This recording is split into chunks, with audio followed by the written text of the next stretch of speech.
আবারও উত্তপ্ত কোচবিহারের দিনহাটা। বিজেপি নেতা অজয় রায়ের বাড়ির সামনে বোমাবাজির অভিযোগ উদয়ন পুত্রের বিরুদ্ধে। অভিযোগ, সোমবার রাতে উত্তরবঙ্গ উন্নয়ন মন্ত্রীর ছেলে সায়ন্তন গুহ তার দলবল বাইকে চেপে এসে বিজেপি নেতার বাড়ির সামনের রাস্তায় বোমাবাজি করে। সিসিটিভি ফুটেজ তুলে ধরে সরব বিজেপি নেতা অজয় রায়। গতকাল রাতের অন্ধকারে উদয়ন গুহর পুত্র সায়ন্তন গুহ নেশাগ্রস্ত অবস্থায় কিছু দুষ্কৃতী নিয়ে এসে আমার বাড়ির সামনে বোমাবাজি করে পালিয়ে যায়। আসলে এরা ভয় পাচ্ছে 26-এ যে বিধানসভা নির্বাচন, সেই নির্বাচনকে। আর এই নির্বাচনে এদের পতন নিশ্চিত।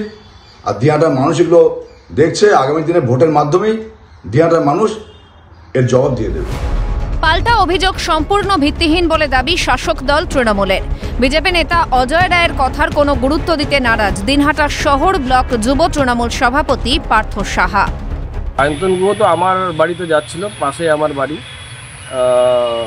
ও কি বললো না বললো তাতে কিছু যায় আসে না, আর ওকে নিয়ে কেউ অত ভাবে না। ওর সায়ন্তন গুহর কোনো প্রয়োজন নেই ওর মতো চুনোপুটির বাড়িতে আক্রমণ করা করছে। সবই ওই রাতের অভিযোগ। তো ও তো রাতে 8টার পর সুস্থ থাকে না, ও সবাই জানে, দিনহাটার লোক জানে ও নেশাগ্রস্ত অবস্থায় ছিল। ওর কথার কোনো গুরুত্ব বলে কিছু নেই আমাদের। অন্যদিকে বোমাবাজির মতো কোনো ঘটনা ঘটেনি বলেই জানিয়েছেন তৃণমূলের সাধারণ সম্পাদক সায়ন্তন গুহ।